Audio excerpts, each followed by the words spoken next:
Did you go live? Okay.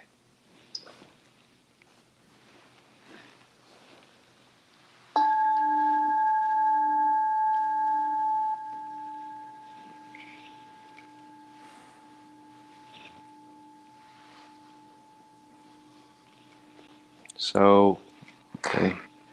Welcome everyone. Eric, Rachel, Lacey, and Gordy, mom, dad. So, everyone online. So this is our first end of month retreat, which we'll be holding every month into the future, hopefully at the last weekend of the month. And yeah, we're just getting started, so it'll be more of an intimate gathering this time, which is nice.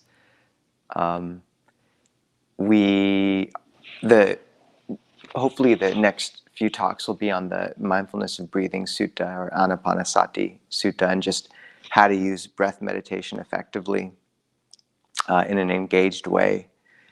But we might get a chance to talk about some other subjects, and if people want to, have discussion, we can do that a bit as well. We had initially thought of doing 2 days, but I think we decided doing we'll have 2 days available, but if people just want to tune in or come for 1 day, then it's okay, not to overwhelm everyone. And our schedule, which I think we have somewhere for people, is from 9 to 10 a.m. We'll have the Introductory Dhamma talk and meditation. Then we might take a brief break, but then have some walking and sitting as you like. We can sort of do that on our own. And then at 11 a.m. we'll have a meal offering and potluck lunch. And we'd like if people kept noble silence during that period. So talk is necessary, but maybe not much more than that. Sort of trying to really keep mindfulness through that and let the practice build some momentum. From noon to 1 p.m. we'll have a rest, a free time. And my parents know of a swimming hole, I think over there, which, considering the temperature might be 102 degrees, would be possibly helpful for everyone. If you want, go for it. But we would hope to come back together at around 1. And that will be the second live stream for those online. Will be at 1 p.m., which will be just a brief Dhamma reflection, but more leaning towards Q&A.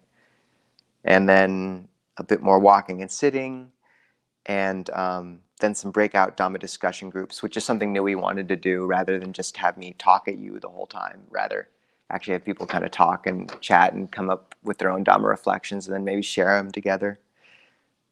For those who are online, during that period, you may be able just to sort of contemplate some of the points we bring up for discussion, and yeah, you can always sort of chime in on the chat later. At 4:30 to 5, we'll just have some closing comments and spreading of blessings. So if people have members, relatives, friends who've passed away recently, or who they've lost, or who they just want to bring to mind and spread some goodness towards, that's the idea of spreading blessings. So kind of try to bring to mind anyone that's like that for you. And then from 5 to 6, we'll have some informal tea time and cleaning up and hobnobbing with new friends. And then tomorrow we'll start at 8 and have a similar schedule, but we'll go into that tomorrow, basically.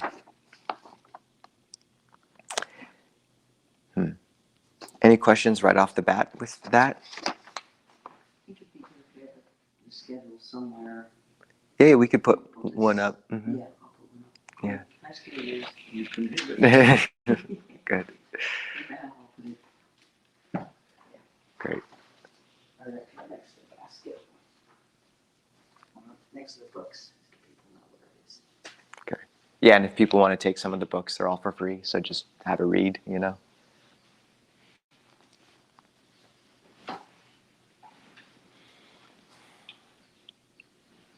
Is it working? Mm-hmm. Yeah, okay.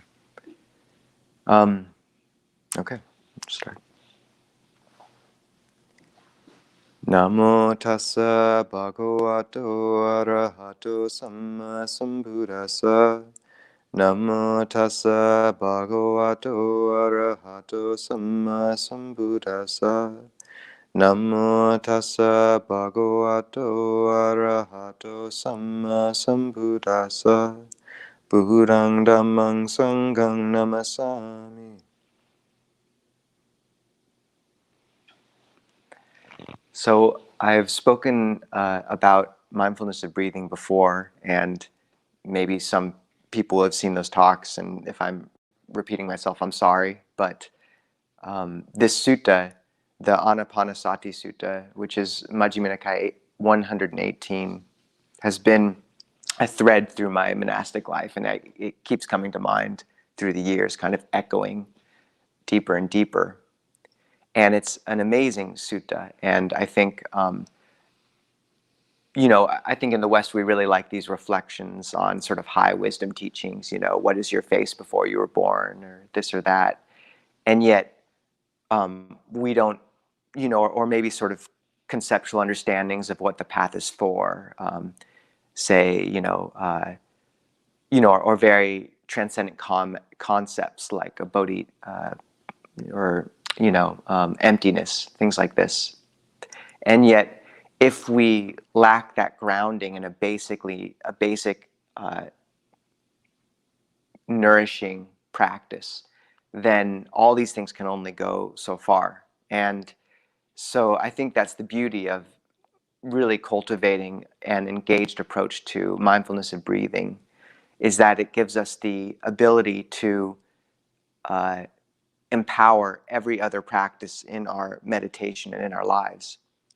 And I think one of the problems in meditation practices coming to the West has been that mindfulness of breathing has been taught as, in a very simple way, as just bringing attention to, say, the tip of the nose or to one point and just trying to constrain the mind to stay there, which for a lot of modern people just doesn't work, at least not very well.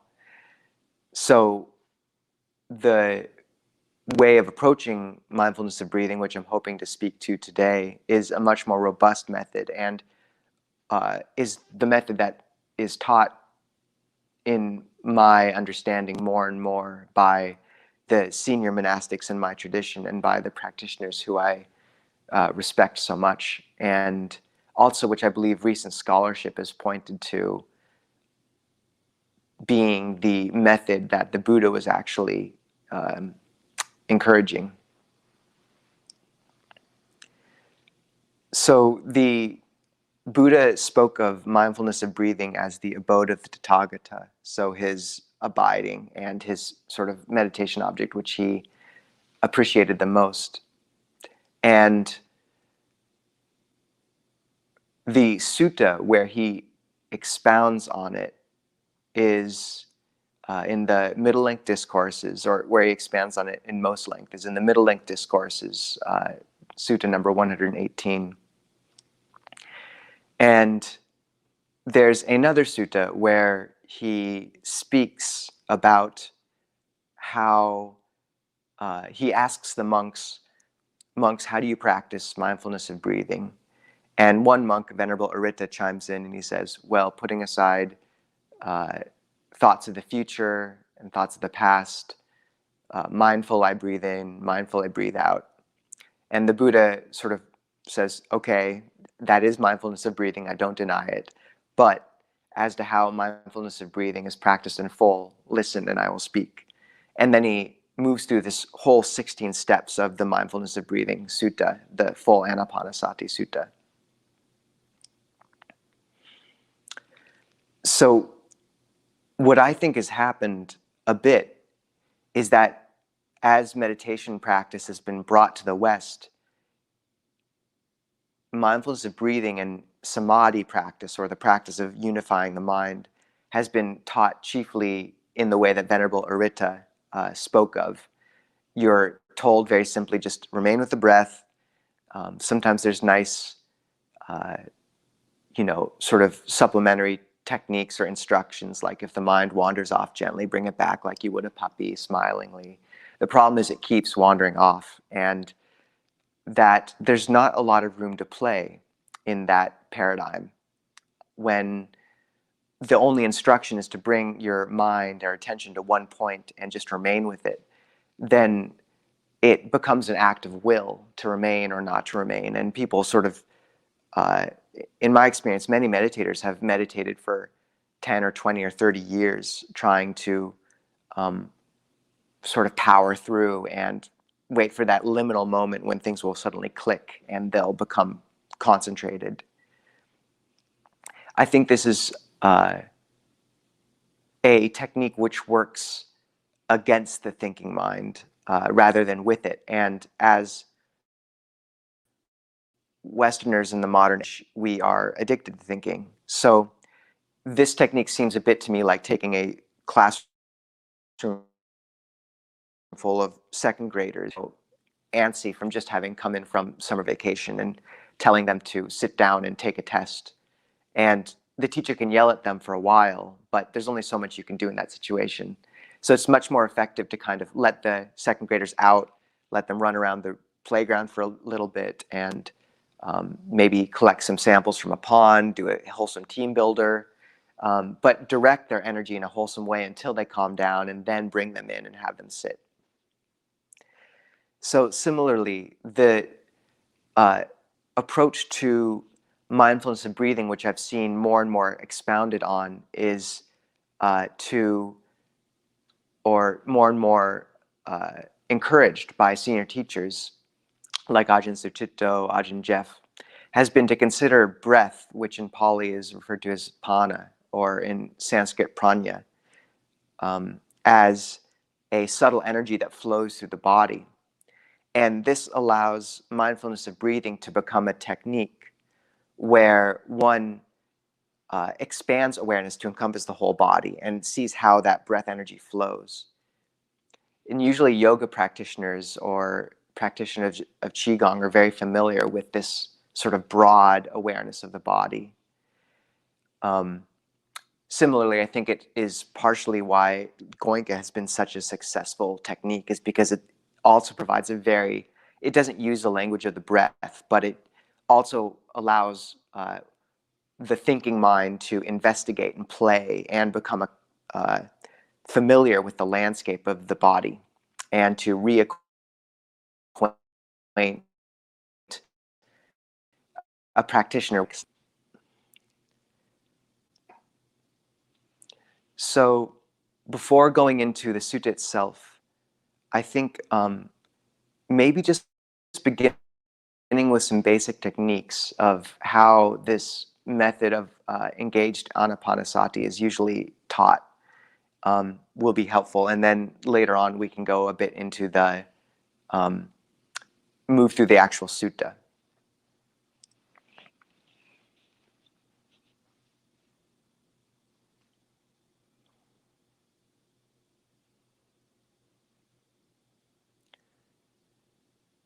So we can do a meditation or begin to sit.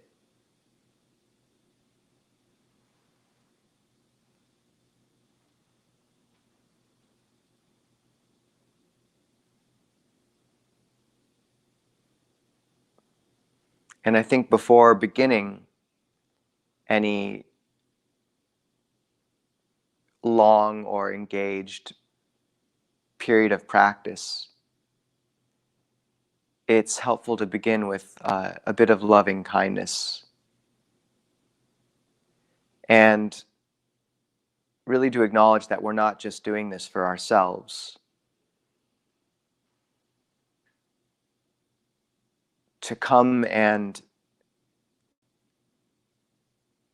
gather for the sake of this path and of this practice is the greatest gift we can give to those around us.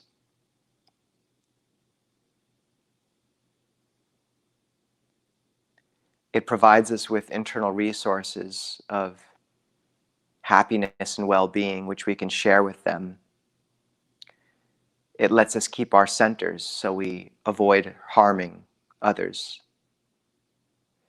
And it also points through embodied action to a path and way of spending our time, which is consummate with the highest potential of a human being. So when someone sees you coming to meditate for a weekend or even an hour, if there's some wisdom there, they understand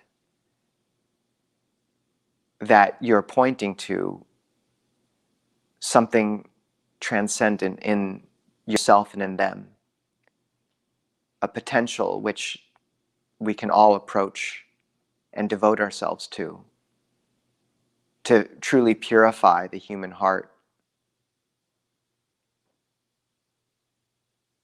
So this meditation is a gift, and this weekend is a gift.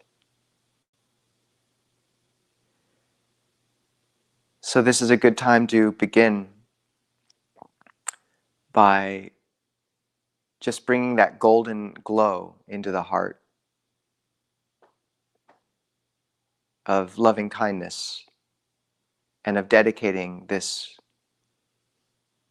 weekend towards others in one's life or towards oneself as well.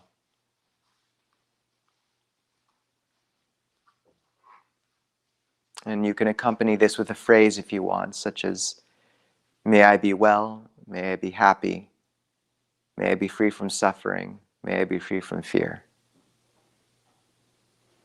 May I be filled with loving kindness. And you can say the same for all those around you or to anyone who you'd like to bring to mind and bring into your heart and dedicate this time to.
And you can set your intention also and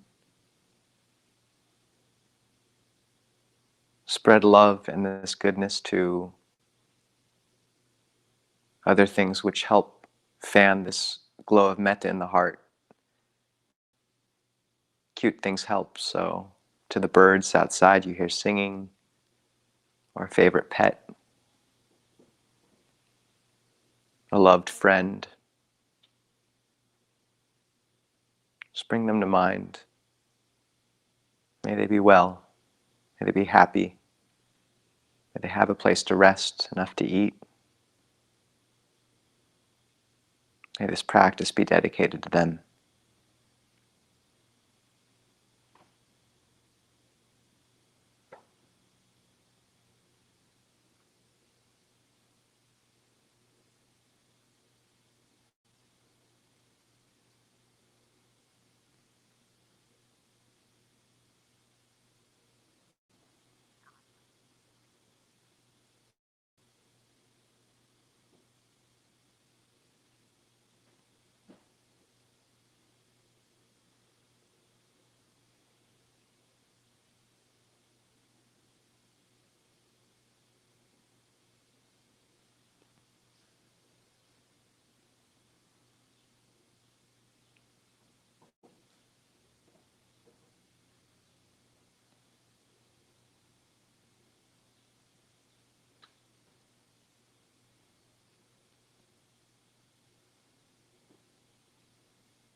Now move your awareness up your spine slowly, straightening, drawing the lower back in, and then letting every vertebrae rest on top of the one below, like a pile of stones or a string of pearls.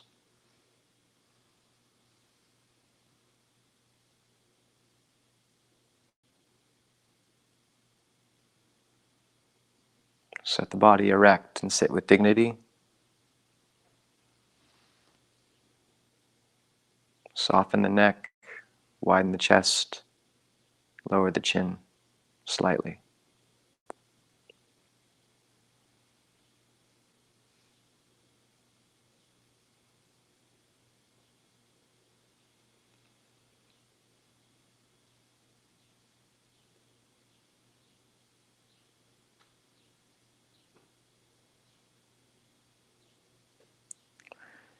Now, divide the body into 3 chambers. So the first chamber is from the neck up, a sort of bubble. And place your awareness there.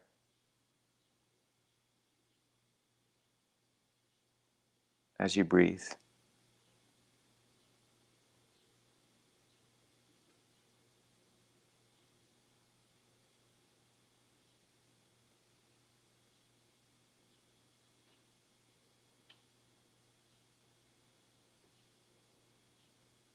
And then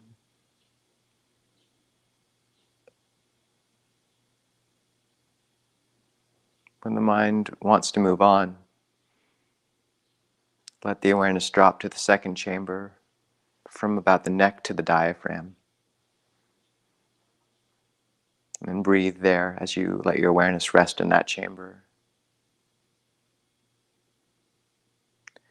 And you can start in the center of the chest and then move your awareness to the left and to the right, feeling how the breath manifests on each side. And if you feel any tension, just relax it.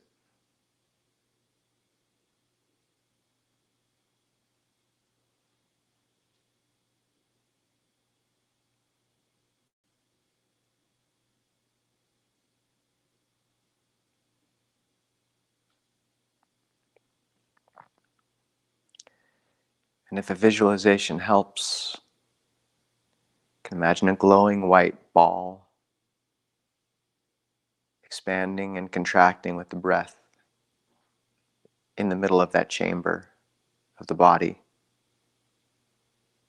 Or you can imagine the breath as a nourishing white mist moving in and out of the skin around that chamber as you breathe in and out.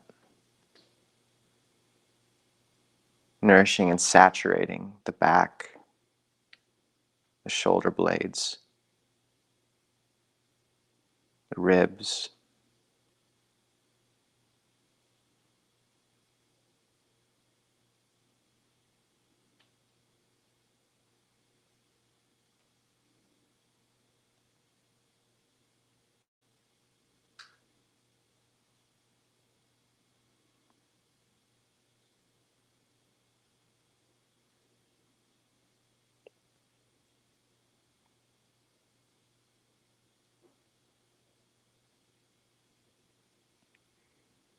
and then allow awareness to drop to the third chamber, from the diaphragm to the tailbone. Do the same.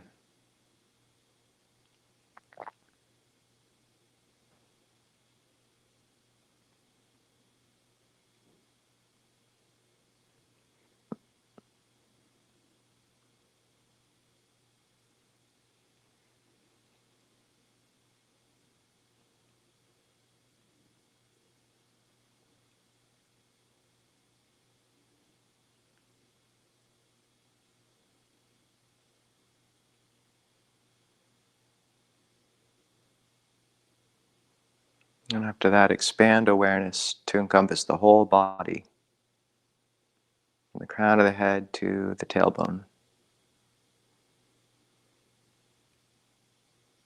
but also allow awareness to rest on the point where you feel the breath most prominently.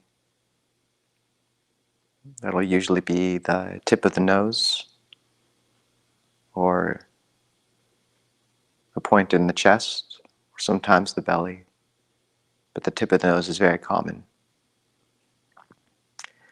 And allow awareness to track the breath there very carefully and continuously, but also to maintain that wide field of awareness. Like a spider resting at the center of a web would still feel the whole web.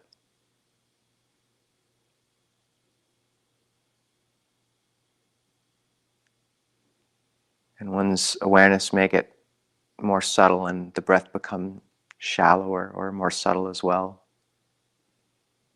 But just try to track it right at that point, like you would a silk thread, paying special attention to trying not to lose it between the inhale and the exhale, or the exhale and the inhale.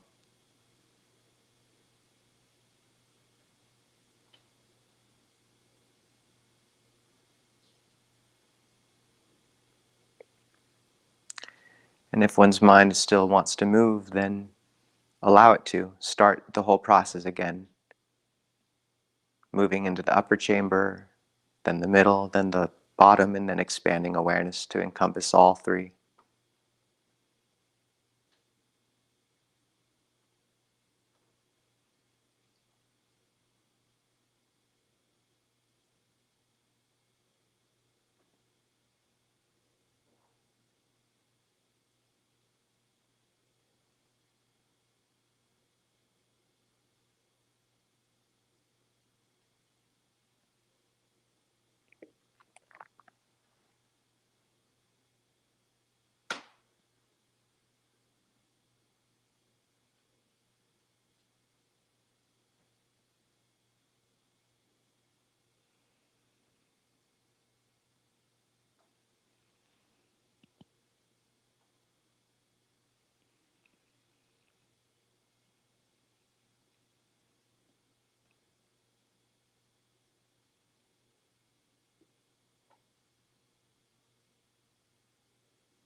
And as the mind becomes subtle, that bubble of awareness is going to rise. So whereas it might have been at first from the tailbone to the crown of the head, perhaps now it rises naturally to be more around the diaphragm to above the head. And just let that happen.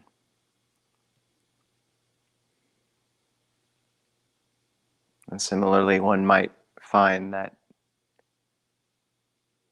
one wants to place the awareness above the head for that upper chamber. And there frequently for people, as the mind calms, is a perception of light that will begin to pervade the field of awareness. And allow it to do that and brighten the mind and brighten the breath. But always keep that in and out breath in periphery of awareness.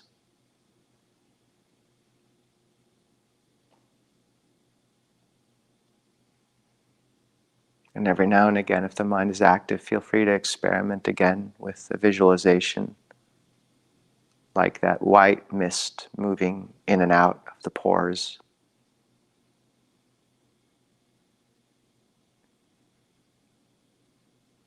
Breathe with that white mist through the shoulder blades, through the kidneys, through the hips,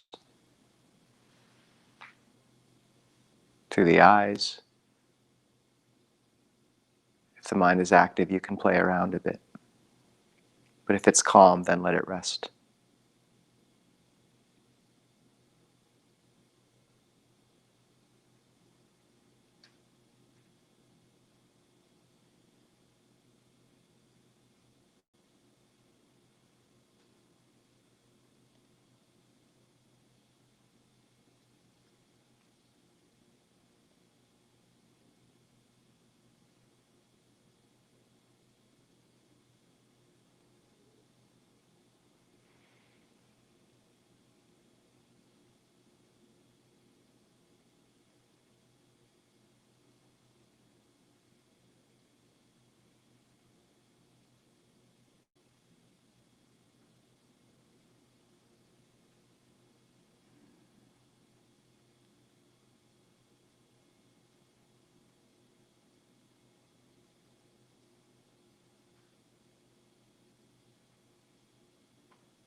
And if the mind needs a bit of direction when it's calm,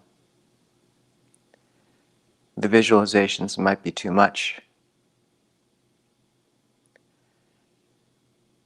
And instead of instructing it, you can ask it a question that's somewhat of an instruction.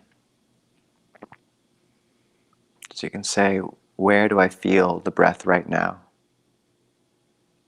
Or can I remain aware of the breath at the nose?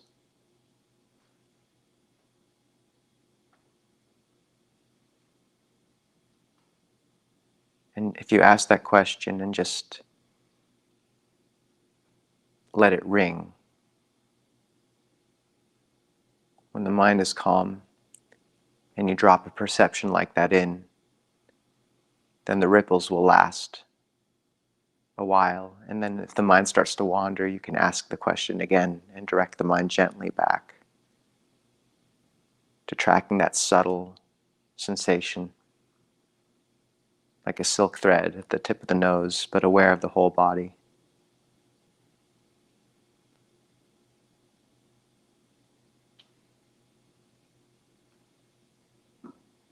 And see where the body is trying to move to breathe,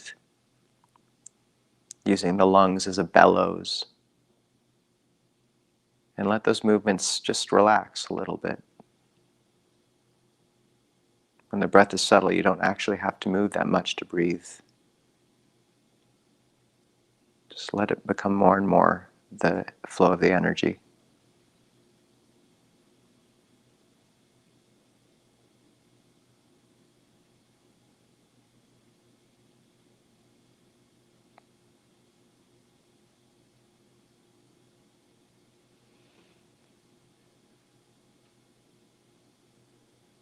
And make sure to keep your back straight.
And as one keeps one's awareness broad,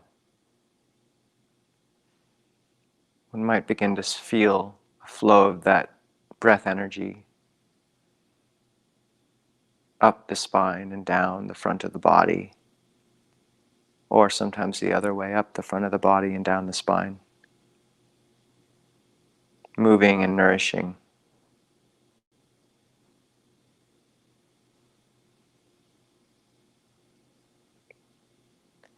And one might also find that the brightness or light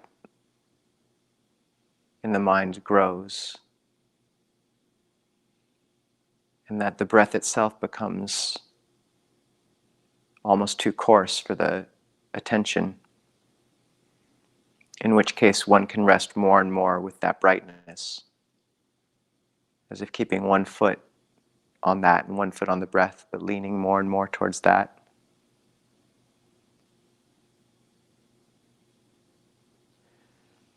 Or sometimes instead of that light, or with it,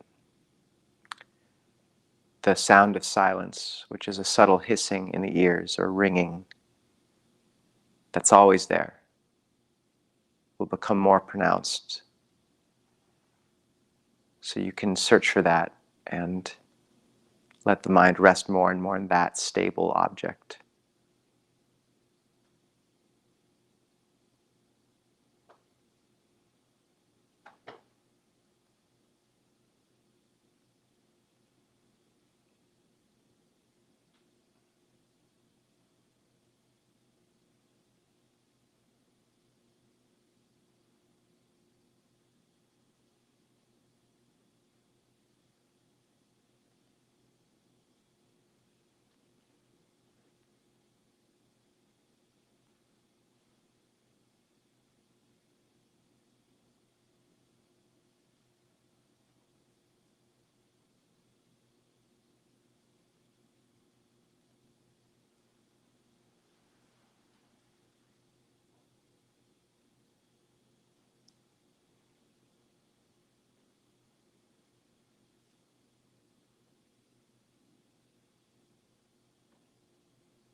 The Buddha divided out three sorts of happiness. And one was happiness of the flesh, amisa sukha. And this is the pleasures that come from good friends or experiences, food.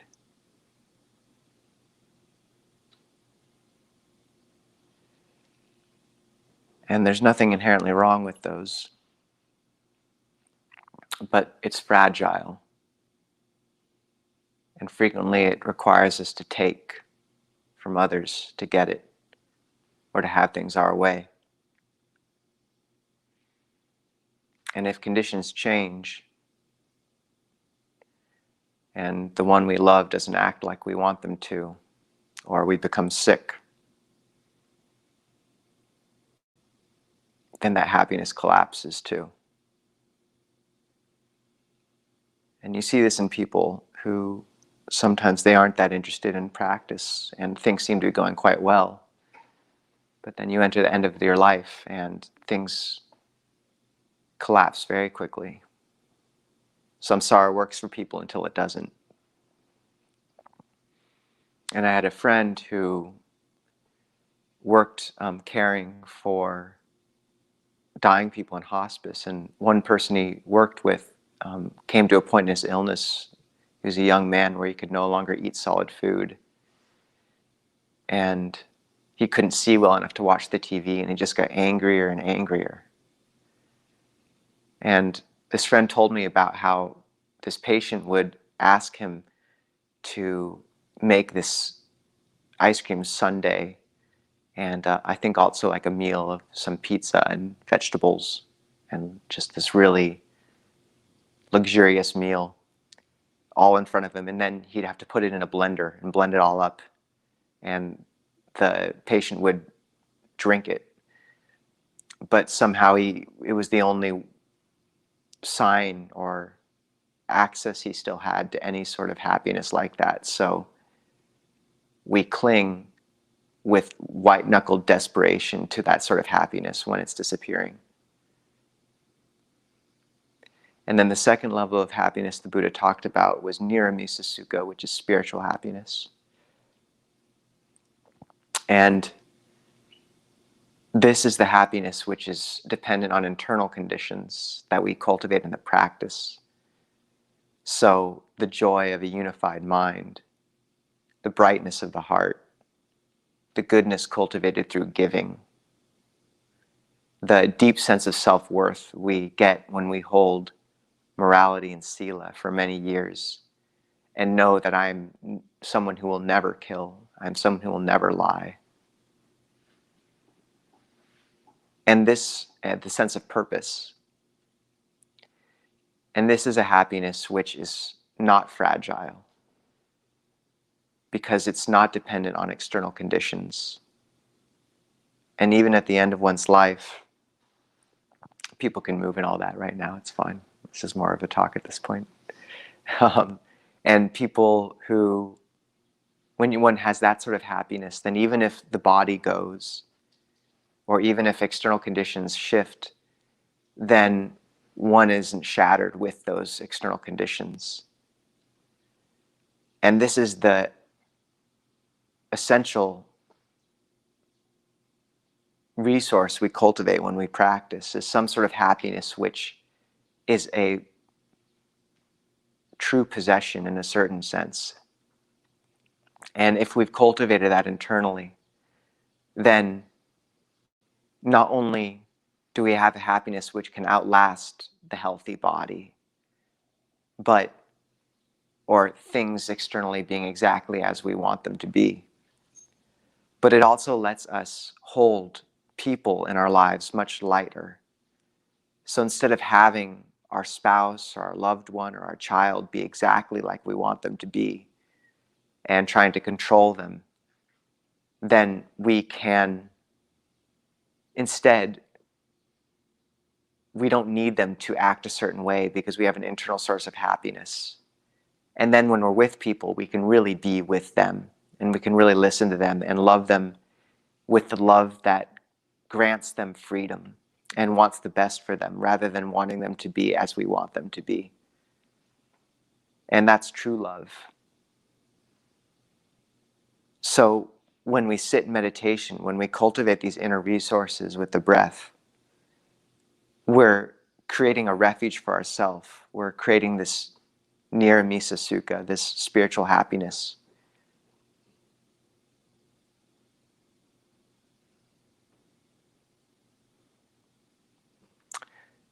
And recently I learned about the serotonin system versus the dopamine system. And serotonin is the neurotransmitter one gets when one gets satiated. And I think that's a lot more akin to fleshly happiness, amisa sukha. Whereas dopamine is what's released when one moves towards a meaningful goal, chanda. And I think that might have a little more to do with niramisa sukha. They aren't perfect parallels, but I thought it was interesting. And the third sort of happiness is the happiness of nibbana, which is not conditioned on any conditions.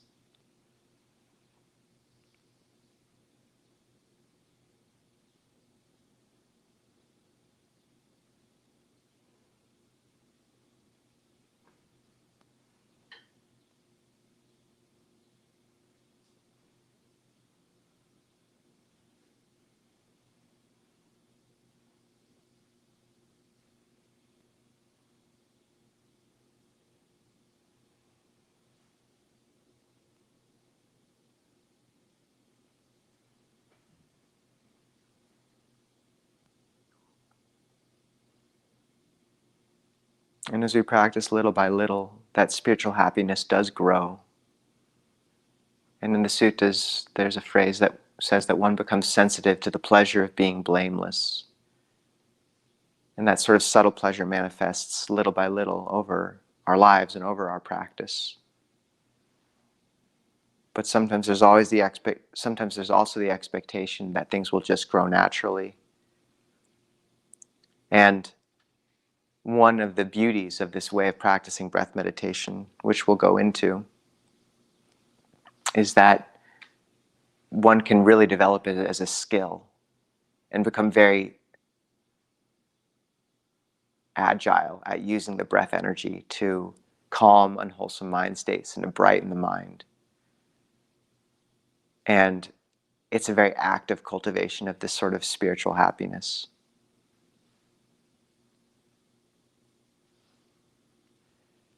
So that's the beauty of retreat, is it gives us a chance to test the ground a little bit and to try something new and let the mind calm and rest and come back to itself. And if we can cultivate a happiness like that, it's a bit like someone who's won the lottery, and they might continue to go to work just because it's something good to do. But they're not dependent on the job in the same way. And they'll never cheat in it or lie or do anything unwholesome because they don't need the money. And similarly, if one cultivates a happiness like that, then one can still operate in the world and have loving relationships and care for those and work. But there's not the same complete dependence on every one of those things. And one can hold them lightly. Like Ajahn Chah used to say, we still hold things, but you hold them lightly, and then you put them down.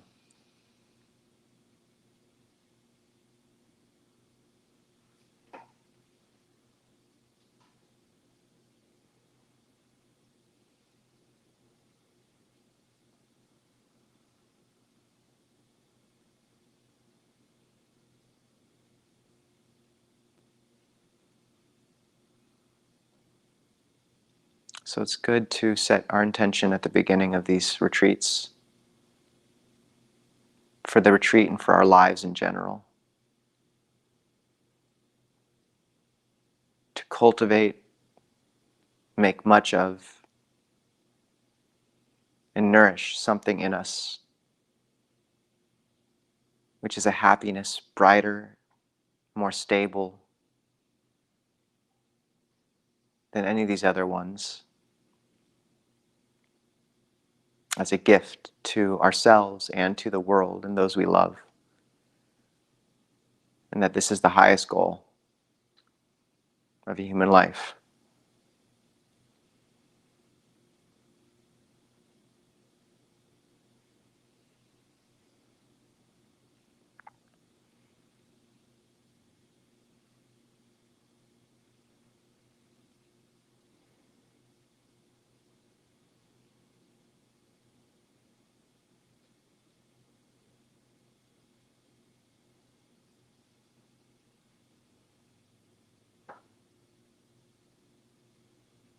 And it's a happiness that's cool, which is good because outside it's about 102 degrees today.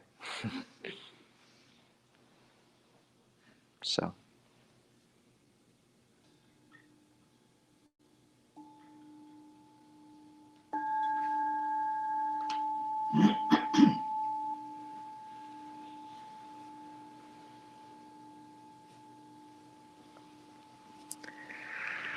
So we could go into the sutta at another point. Usually I lead in with the sutta because it sort of, all the steps we spoke about in the guided meditation are all spoken to in the sutta, but in very beautiful ways. And the Mindfulness of Breathing sutta is sort of cross-linked and hyperlinked with 3 or 4 other suttas. It's an amazing work, but to be honest, I just needed to meditate too. So I figure we have later, a few more talks to do that. And so this is our first retreat, so we don't know what we're doing.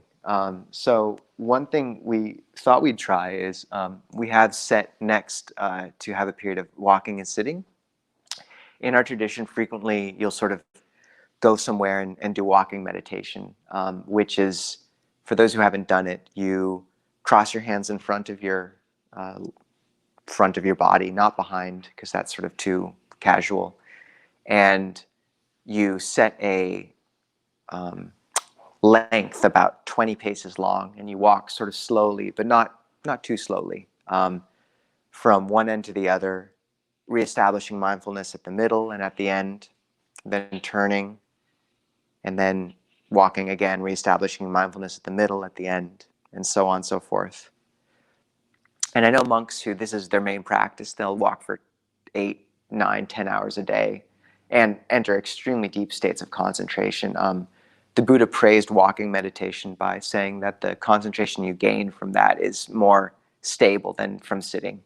And if you can get good at it, then whenever you walk places, you can really sort of sink into it very naturally. Generally, if one has sort of a mantra practice, so in our tradition, we frequently recommend the meditation word Buddho, which means awake. So with the inhale, Bu, and then with the exhale, Do. And some people use that a lot, and with the feet, they'll go Bu, Do, Bu, Do. But if one is really actively cultivating the breath like this, then one can actually keep that as the main object. So just keep awareness in the bubble, but from the feet up to the crown of the head. Or similarly, if the mind's very active, one can move through the chambers again. But yeah, just tracking the breath and keeping it as this thin thread. And even if the mind goes, say it wants to be with the body more, or it wants to do a bit of loving kindness, or maybe just you want to let it relax a little, like don't, if you're coming into the retreat with a lot of momentum from the world, then it's okay to let the mind chatter a bit. It's going to do that. But in the periphery, try to keep that breath. And so one can be aware of the feet, but the main rhythm in that case is the breath, and eventually, hopefully, the flow of the energy of the breath.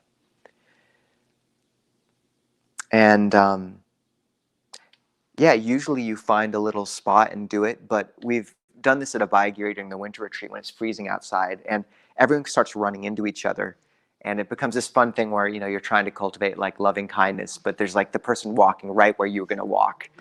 And you're like, come on. And then you're like, oh, I get it. Okay, loving kindness. You sort of see like different people sort of jostling and like going here and there. And then someone will like walk in front of your spot. And then you realize how silly it is that you're getting, deeply upset about.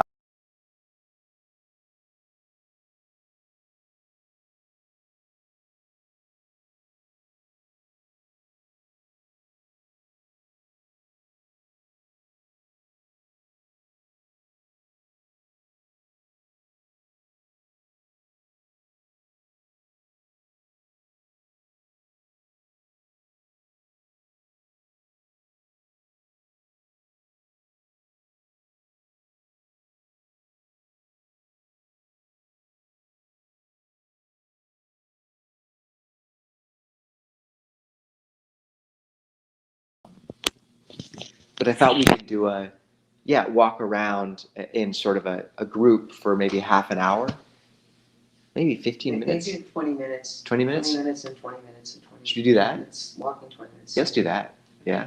Doug, I'm not sure we're going to live stream this part. All right. You could do a GoPro. You can tell people. Yeah. You can tell people you're not live streaming. I'm not live streaming anymore. Does anyone have any questions just before we go farther into the retreat? What's your name again?